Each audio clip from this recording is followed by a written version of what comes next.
Why new Roblox anime games die on release? This is a question I and many other people ask when it comes to these new Roblox anime games, and today I'm going to be speculating what I think the problem is with these new Roblox anime games. Without further ado, let's get straight into the discussion. Exhibit A, the One Piece curse. Now for this section I want to talk about the curse of One Piece games on Roblox as of right now, and what I think developers need to do to break this curse. For example, a game that is well known by now in the community, Pixel Piece, you know, garbage. It was released, and shortly after release it shut down and closed for various reasons, as we all know. What was the problem with Pixel Piece, you may ask? It released with close to no content and on release, and unfortunately the developers were not communicating the full truth behind what the game was and what the plans were going to be going forward with the game. As we all know, the game was also a buggy mess on release, and most of it did get fixed, but unfortunately not everything was set in stone. And after update 1, I repeat, update 1, the game closed down for good, which is utterly insane. And also the developers claiming that the game wasn't going to be a bandit beater, and it ends up being a bandit beater. That was crazy too. Now for my look at the situation, I believe the developers overlooked tons of things before actually releasing the game. One serious red flag was them including trailers and showcases of things that weren't even actually in the game on release, but had to be updated in, which in my opinion is just bad marketing. And the devs also obviously had no plans of actual updates past just adding new islands and fruits, and of course adding new weapons, because after the initial release they dropped an update and it was terrible. We know the Pixel Piece devs truly thought that adding one unique thing to the game would actually make it worthwhile, and it was not worthwhile. Excusing all the other issues present, Pixel Piece was just one and the same with other One Piece games on the platform, as it was a game with a lot of potential but again falls short due to bad management. And this is a prime example of the curse of Roblox One Piece games, and hopefully in 2023 we can get some developers that actually want to break the curse and not lie. Exhibit B, the Roblox anime YouTuber cycle. Now, let's see, what title am I gonna give my Roblox anime game video today? This new Roblox anime game is insane and very good, and it is the best of all time. That's gonna get— oh wait, I forgot one thing. I want to talk about me and other creators and why I think we are a part of the problem as well. Now, we all know our favorite creators in the community love to do one thing: overhype the absolute hell out of games before they're even released to the public. I am even a bit guilty You what? guilty of this. I'm not as guilty as like Sly Kage, but yeah.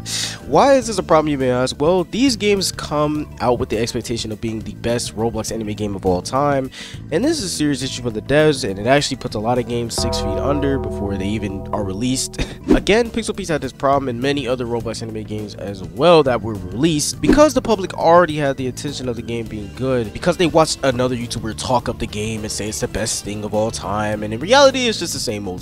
Also, the Roblox community is generally children, so they fall easy for these tactics. Then when the game comes out, it dies, and the developers get a whole bunch of hate from people because it was overhyped, or it was said to be different from the rest, which in reality is usually cap. Also, please Roblox anime YouTubers, if you're watching this, please stop giving these kids false hope. I get it, views, but this is not a great practice. Stop, okay? It hurts the devs a lot in the process as well, which I think a lot of people don't understand. It hurts the developers more than you think. Exhibit C, Roblox devs and greed. Now, I just want to preface to say this: I see absolutely nothing wrong with Roblox developers going out and getting their bag. At the end of the day, everyone has to eat. Everyone has to get their bag, okay? But this can still be an issue, especially for new and upcoming games nowadays. We all know Roblox games are notorious for having paid in-game transactions called game passes, and these game passes can range from 20 Robux to 5K. depending on how greedy the dev is. The issue I have is when people say, oh, game passes are optional. You don't have to spend the Robux, but when your gameplay is literally 10 times better when you do buy them, it just doesn't make sense. So it becomes a problem, and this is what we call the pay-to-win method most games and most developers deploy. How can greed ruin a game single-handedly? Well, Roblox developers, especially Roblox anime developers, tend to either make one out of the two decisions when making a game. Either make it a passion project where they actually put the time in to make the game actually good, or they make the game for the sole use of making money and then they move on. 9 times out of 10, most developers nowadays do the latter decision. And they release a game, then inject it with predatory microtransactions that obviously improve your experience, then leave the game to make money while they promise updates and other improvements to the game, but in reality they are planning to ditch said game and do the cycle all over again. Which again, the people who paid for these game passes are practically scammed, but again they go to the next game over and over again, buying the same game passes for practically the same game.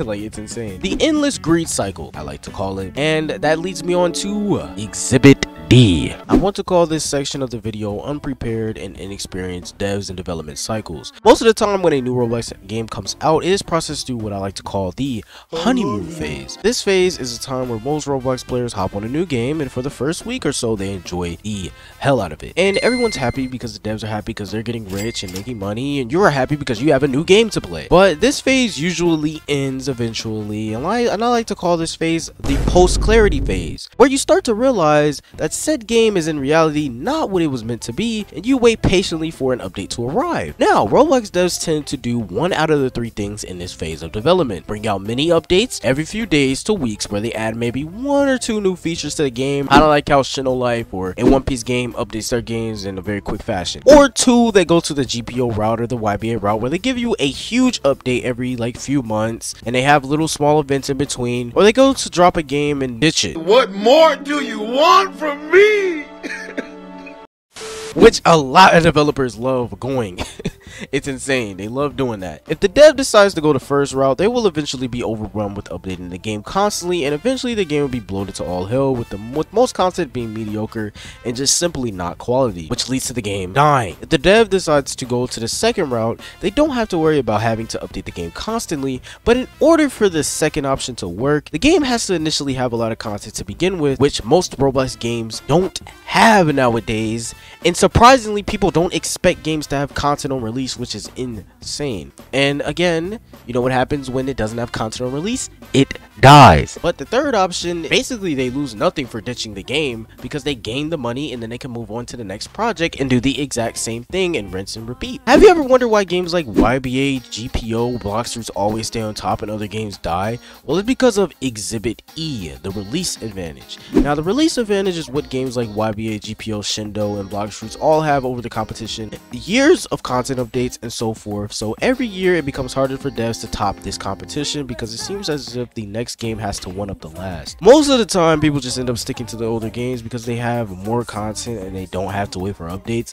So if you are a newer dev, it seems easier to just drop a game and ditch it rather than competing with these release advantage games. This is why YBA, GPO, Shindo, Bloxfruits, and of course ABA always stay on top, because of these killer games can't keep up. And with that statement is my conclusion to the video, discussing why I think these new Roblox anime games die on release.